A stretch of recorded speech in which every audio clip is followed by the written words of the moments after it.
Gradually but steadily moving to the end of this 74th episode of the show at exactly 7 minutes past 12, time for us to move to Minnesota, where our resource person number one, KEN SHALLY MONNETE, is already with us. Kenneth, welcome to the show. Thank you very much once more, and it's a pleasure always being on the line as resource person number one, all the way from Minnesota, the Twin Cities, land of 10,000 lakes. Ken, it's always a pleasure to have you, especially when things come up, eh? And so we hear you have been away working on some advertising contests. What is it all about? Could you just tell us, Ken? Okay, you know, Ernest, the way I usually start, I always like to start with my quote. So and I'll give this quote today to my listeners and to you. I will enjoy my role as a student. I'll be grateful for all opportunities to grow.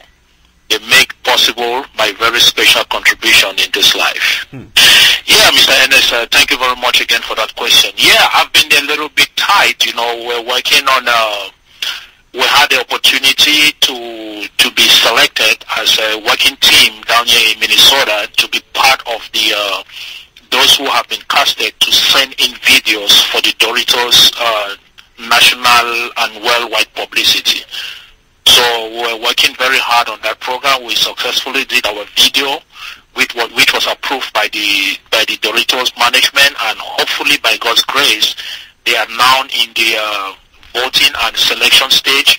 And by God's grace, we hope that we may be among those who will be selected, and possibly, why not, the winner. And so, if you win and get selected, what happens next? What happens is they have about thousands of videos that they receive usually for this program.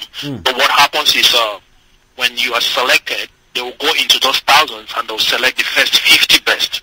And out of those 50, they will select 3. So those 3 that will be selected, they will have to get the one that is going to be the winner. And the winner will be the one who will be carrying out Doritos advertisement on the TV. But the good thing is, when those 3 are selected, out of those 3, they get opportunity to learn some good entertainment and acting work with Doritos. So what Doritos does is that it takes that team, and then goes into the team, and then select the actors and the actresses or the cast in that team, and then now bring them up for different contracts, and then approve them, and send them forward to wherever. And I mean, it's an extremely huge opportunity, and it's something that if we realize it, if we get to that point, and then I bet you I will definitely tell you that my career and those of the team members and every other person is going to be there has taken a very different turn. KEN SHALLY MONNETE. The award, the main winner for the award, they usually give to that crew. They give them $1 million. I can already see you in that status. Please just go ahead, win this thing. Let's celebrate on this show. Thank you very much. By God's grace. Now, Ken, let's come back to the topic of the day. Very sensitive. Auditioning of movie actors. It's been the talk of the industry, and this came up because some list A actors thought that they don't have to go through the auditioning process because they already have the name. But first, let us begin by this. What is the importance of auditioning in a movie project? I would say that, just like I made my quote this morning, I said I'll be grateful for all opportunities to grow. They make possible my very special contribution in this life. I believe that, life is a learning process, and on every given aspect of our life we learn. So no matter how much we know, we still learn. And until the day we're going to leave this earth, we are still learners. So we are students as well as we are teachers. For me, I believe that it is necessary to cast people for specific roles. And even when you talk of the list A actors, my only issue with the list A actors is that it depends on how I look at you as a list A actor. For example, if I have played a couple of movies with you, say for example, you played in my first movie, The Storm, you played in my movie, Victimized. I have seen you, I have seen your worth, and I see your weaknesses, and I see your strength. If I'm coming up with another script, it is very easy for me to say, okay, Mr. Ernest, because I know your weaknesses and I know your strength, I already see the character that I know you'll be able to pull in my third script. That will not be a problem for me to give you that role, even even without auditioning. But I believe that when I don't know you, when I've never seen you, even if I've heard about you, even if you've played in different productions and you are a list A actor, I believe that in my capacity as a producer, when you are going to play in my movie, it is necessary for me to audition you, because it is out of this audition that I'll be able to judge you to play the character that I want you to play in that script, because all characters in different scripts are not the same. Now, let me ask a follow-up questions. There are movie projects in which auditioning is not done. The producer takes upon themselves to go ahead, look for the actors they want to feature in their movies. They go ahead and they shoot. In other projects, they kind of make it happen. People come and audition, then they find people who are good for the roles they have in the movie and give it to them. Then they go ahead and shoot. So why is it so? Why should auditioning happen in some projects and not others? Okay, now, you know, the problem is that you have to first of all look at the limitations. What are the limitations? What are the reasons why some movies, they don't do auditioning? You have to look at the financial aspect of it. Right. For example, if I'm a producer based in Minnesota and I want to go shoot my movie in Maryland, now, it means that if I want to go and do the auditioning in Maryland with the cast and the crew members down in Maryland, I have to fly down there. I have to make sure that the actors and actresses coming from different states, they should be able to make it there. Is it possible? Do you have that money to transport people around just because of auditioning? That is what, those are the limitations. But again, you know, for me, I still believe that technology has made it very easy and very simple for you to audition your cast before you go in for a production, because today we have Tango, today we have Skype. You can easily you have Facebook video calls. I believe that you can land on one of these electronic means of communication, and then you stand on a one-on-one video and audition this character. So for me, as a producer, I believe that it is extremely necessary. These are the mistakes that we make, and this is one of the very mistakes that I made when I did my first movie, The Storm, because I did not audition. Finally, I decided that, okay, it is necessary, because you know, we made those mistakes. We wanted to take the shortcut. We did not want to do things the right way, and I corrected myself when I was doing Victimize. So for me, I believe that auditioning, again, it is extremely necessary, especially if you are an actor or an actress that I have never ever featured with you in any of my own personal productions. Right. Ken, another scenario, you have a script with 20 characters. 4 of them are lead characters. Now, who has to be auditioned? Do you put these 4 aside and audition the rest of the 16, or everybody has to undergo this process? For me, everybody has to undergo the process, and everybody has to undergo the process. And you know, one thing that has been a problem in our movie and entertainment industry is that it is this issue of saying that this person is an icon or is a list A actor, and this person is this or this person is this. One of the things about me is that I always categorize all my actors based on one of the most important things that I believe it is necessary on a movie set is the respect and the understanding for the people that you bring together. I will not value one specific actor as opposed to another, or I will not look at one specific role as more important than the other, because one thing we all fail to understand, Mr. Ernest, is that even with that lead character in that movie, without that minor character in that movie, the movie does not make any sense. Because if the writer did not see the importance of bringing that character who is just playing one scene and leave, or say one statement and leave, that writer wouldn't have brought that character into that movie. So I look at all of them in the flat level, in the surface level. What is very imperative is that you have to treat people the same. I hate that situation where you come on a movie set and you see that some people have been given a different kind of a VIP treatment, while others are being treated as if they do not exist. I look at everything in a platform, and I think that that is one of the things which makes my movies set every time I'm on set to go very smoothly. Right. Kenneth, the next scenario. Now we have these 4 lead actors. Now, take note, auditioning is a test. It is not rehearsals, because with rehearsals, you've already had the cast. Now you're only rehearsing. Now, you have 4 lead actors, and each of these 4 roles have 2 people contesting to have that role. Okay, 4 of these actors who are contesting are list A actors. Then the 4 others are unknown.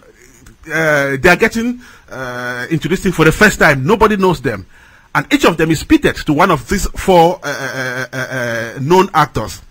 At the end of the day, at the end of your test, you find out that the 4 known actors have been beaten in this test. Will you go ahead and use these 4 unknown actors in your movie, Kenneth? Well, the point is this, right? The reason why you, like you said, auditioning is a test, and the reason why I'm doing that test is because I want to get the best. And I don't see any reason why, if you come in to write my exams and I'm giving notes on 100, right, and you score 80, and another person, let's say you, the list A actor, or during the time when you are doing that auditioning, you score 80, and then you, the unknown actor, during the time of that auditioning, you score 90. There's no reason why I should go and give you the list A actor my lead role in that movie because you have been considered a list A actor. Okay. Because the unknown actor scored 90 on 100, which means he is far more better than you on that specific role. That does not dispute the fact that you are not a good actor. That does not dispute the fact that you don't merit your list A acting. Right. What it states is that at that specific moment, that specific character, at that time, that unknown person is much better than you. But right. It does not dispute the fact that you still maintain your role as a list A actor. Now, Kenneth, the third party comes in, marketing and the marketer. Now, this movie has to be marketed. And we know the sociology of movie viewers is that they love faces. Once the movie has faces, people go for it. No faces, there's no movie according to the lay viewer. So how do you compromise this, Kenneth? I really, really appreciate this, and this is something which I've been working on and I've been talking on and I've been crying for a very long time. When you watch my movies, when you watch The Storm made wave, and it's still going on, and you know, until when I will put this movie out there. But if you go into it, there's nothing on it like known faces or whatever it is that people call. First question I would like to ask is this: how did those people get known? How did they get to where they are?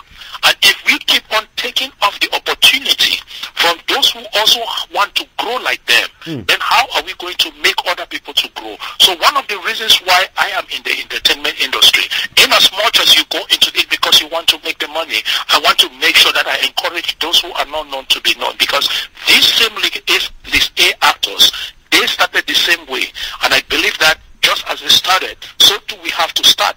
We have to learn to believe in ourselves. We have to learn to have that self-confidence, that self-worth, to know that you can also put yourself out there and be among the list A actors and actresses. So for me, I believe that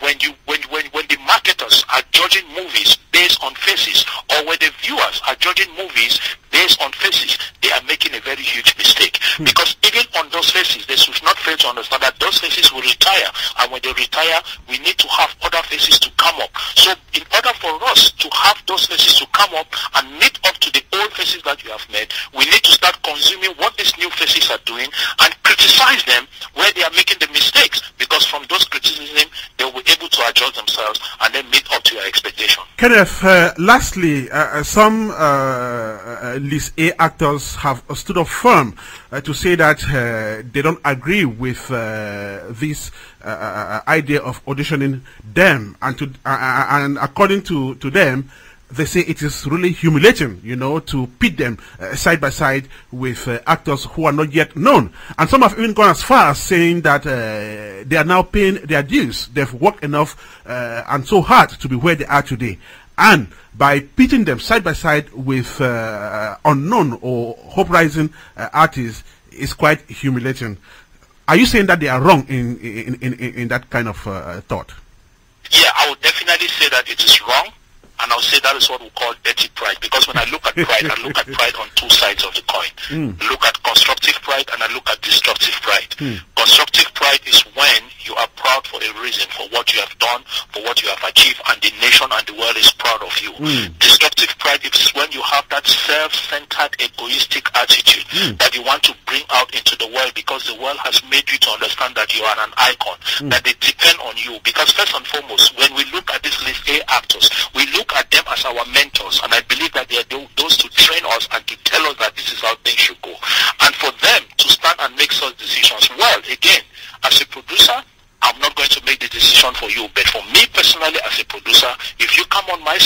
you tell me that, I'll tell you that I appreciate your time, I appreciate your effort, I appreciate what you have done for us, but I'm sorry, this role is not for you. It is very simple and it is very obvious. I don't think it is for me to go there and be pampering them and be running behind them like a slave because I want to bring a list 8 actor into my movie. No, that is not necessary. Because if I want to run behind you, then I have to run behind those people you are looking them like the unknown. Because those same people also are making the movie useful. And again, they should not fail to understand that without those faces they claim that they are not known, that movie cannot be complete. Because for each character that a writer brings into any specific script, it means that character is as important as any other character in that same script. Sorry, I appreciate your time and effort, but this role is not for you. The hard words there of Ken Shally Monnete, running off this very interesting conversation between me and my resource person number 1. Kenneth, thank you so much. I'm definitely going to get at least a actor on this show to react to what you've just said, because this debate is going to continue. It's an interesting one. Thank you so much, Ken. Thank you very much, Mr. Ernest Kanjo. It's always a pleasure, and une fois de plus, la lutte continue. Une fois de plus, la lutte continue. African Cocktail coming to you from Africa Radio. We're about to run off. Let's listen to some music, then we go back and run off with Sao Bangura, our main guest in this edition of the show.